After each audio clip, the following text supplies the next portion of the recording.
just need about 3 or 4 minutes. I've got to say this because I've been sitting there after our conversations. Let me just preface it by saying, in any of our objections, whatever, you make a ruling, sometimes we win, sometimes we lose, we move on.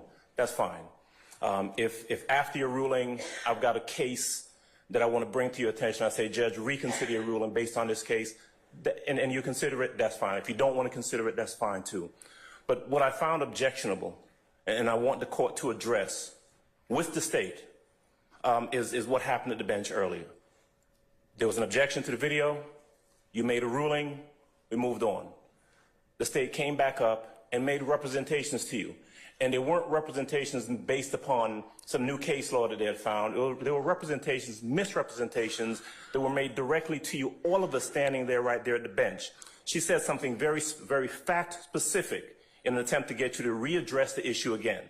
Madam Prosecutor said, I want you to listen to the 17-second video, because what you had based your ruling on was that the parties in the background couldn't be identified. Right? And Madam Prosecutor said to you, and was not accurate, and I'm going to be charitable and say that she was disingenuous. What she said was, these people in the background, the only thing that you hear are people saying, yeah, yeah. That's it. When Mr. Steele corrected her and said that's not true, she said, Mrs. Steele is not accurate. What Mrs. Steele just told you is not true. The only thing you can hear in the background is yeah, yeah. And actually, when she stepped up there, it was in an attempt to act as though she didn't know what your ruling previously was, because their attempt was to go ahead and play the video at that time, despite your previous ruling. My point is this. After you decided to reconsider, you want to hear the video yourself, you had a chance to hear it. You had a chance to hear what we had already heard, what we knew it said, what they knew it said. And there are at least 5 or 6 different things on that video audio that were in contradiction of what Madam Prosecutor said. On God, snitching bitches, I'ma tell a lie on God. That's what I'm talking about. No back and forth with you, bro. Fuck nigga. I'm not just saying that for emphasis. I'm saying that because what she said to you was inaccurate. At some point, Your Honor, I'm asking you to. We've had this conversation about candor with the court over the course of the past number of weeks. 3.3. Yeah, we've had that conversation about it. And when we step up to you and we make a representation, it ought to be candid and it ought to be truthful. And what she said, and look, if she wins the motion, ultimately she wins. But you don't do it by standing there 3 feet from you in your face and lying to the court. And that's what she did. And she knew what she was doing, and it's not right. You heard Mr. Steele. Mr. Steele said, Your Honor, I am willing to surrender my bar card and have her surrender her bar card if what she is saying is true. He wasn't wrong. She wasn't wrong.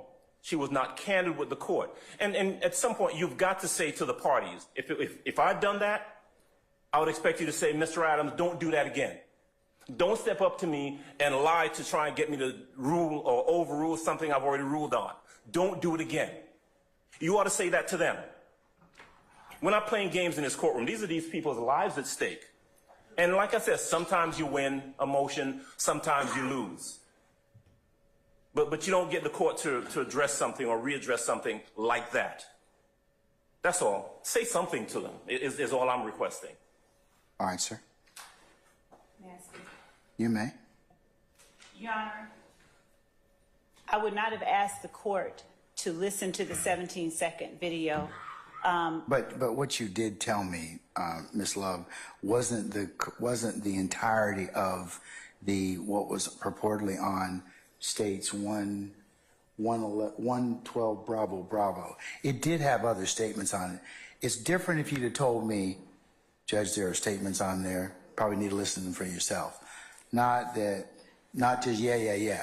Your Honor, my recollection, and I'm going to speak candidly because it's been I would hope there would be nothing less than candor. And Your Honor, that's what I've been pushing for all along. There have been times, as the court is aware, that we have been at the bench and misrepresentations, bald misrepresentations have been made, and the court has seen my reaction to them. I am the one that's constantly saying I have a duty of candor to the court. All of you do.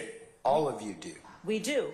And when Mr. Adams just read those series of things that he read, those half of what he said, I didn't catch. The part that I did catch and remember is the part I kept repeating just now, snitching bitches. And I didn't even recall that that part was there. But what I did know was that the relevant portion and the relevant speaker was Mr. Williams. And Your Honor, I'd ask, you know, we can do this in chambers or wherever, but Your Honor, I believe that certain requests and comments to the court have risen to a level of being not true motions or requests based on legal analyses, but more leveled specifically on a personal level, which I've attempted to stay away from.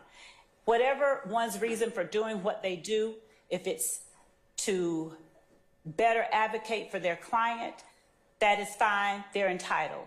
Well, you're not entitled to do everything in whatever position you're from, be it the state or be it the defendants, because you have a overall right of candor, responsibility of candor to the court. I agree, Your Honor. There are certain things you just cannot do anyways. Zealous advocacy is one thing, but it should never be confused for misstatements or for anything else that's not less than candid to the court. I think both sides, you all are fighting very diligently and valiantly about your respective sides.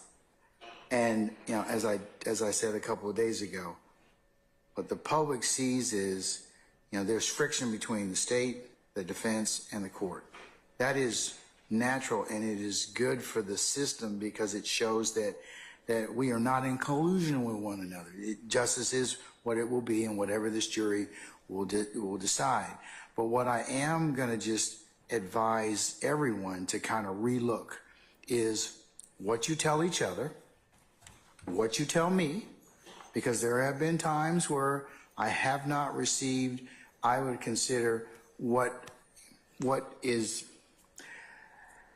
accurate information. Let me just put it that way. Okay. And I know, and I'm not trying to attribute, you know, dishonesty to any party, but you know, I have to rely, all courts have to rely upon counsel for their representation. So if you can't remember what it is, just say, tell me that. It's just like your duty to, upon asked if there's any adverse position to this particular statute of law, you're required to tell me. I mean, so I mean, I understand there's zealous advocacy, but I would also just remind everybody within the sound of my voice, professionalism really does matter to you all, and it matters to the court, and it matters to those that are watching this particular trial. Yes, there have been some times that these proceedings are acrimonious, or intense, and the court has had to chastise both sides for things that have occurred. I don't have any personal issue. Remember what I told you. I tell the jury this when I charge them. The court has no interest in this case. My sole responsibility is to see that it is tried fairly as to both sides. So, and I maintain that in terms of I respect everybody in here as advocates, but you know, I do need to have you just relook what you're saying to each other and to the court, because it really does make a difference in terms of our presentation before this jury, and then ultimately the jury is going to make a decision. So, look, all of you are very seasoned advocates. Even the newest lawyers in here have crossed that particular bridge at this point in time, given the length of time that we've been in this courtroom. So I can just tell you from everybody's perspective, Ms. Love, and everyone else, Mr. Adams, and all of you in here, that you all have jobs you have to do. The court understands that, but please remember, at the end of the day, you know, this won't be the last case you try with one another, and won't be the last issue that you try. So, but the court understands that you have a job to do, but understand that I have a job to do as well. I'm the referee. I have to determine what comes in and comes out in terms of my functions. So understand at the end of the day, you know, we have that similar goal, but I understand you all have dissimilar objectives in terms of what the essences are in terms of your roles and responsibilities. But don't ever forget your duty of candor to the court, your duty of professionalism as advocates, and the duty of civility. It still applies in criminal cases as well. These defendants are presumed to be innocent, and they are innocent, and that's what this jury will ultimately decide. But we'll have to get there, and we'll make it, and they'll make a decision. Okay? And Your Honor, I'm certain the court means until proven otherwise, they are presumed innocent until they're innocent right now as we sit here. So, and until I charge the jury accordingly and otherwise, and the evidence is presented to them, well, evidence first and then charge them. But as to how this case goes. Thank you, Your Honor, and thank you for addressing also the concern that I have, because that is my main concern: the level of civility and the level of personal commentary level that is, in my estimation, not necessary. And I appreciate the. But that's everyone. You know, everyone's can be accused of that at various times in this particular trial. I mean, I think that every issue that you have to see, Ms. Logan, anything that's been raised at this point in time, anyone who's sitting in this courtroom has probably violated at some point in time or another.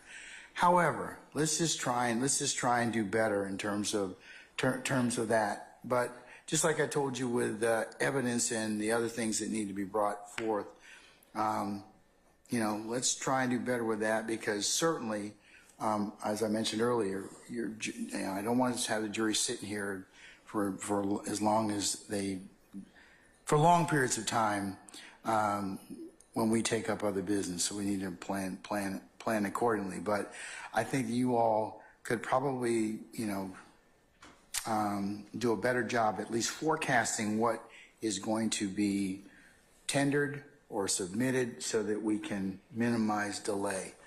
So, I mean, to the extent you all have started to do that, it seems to be working a little bit better, but we'll see how it goes. All right?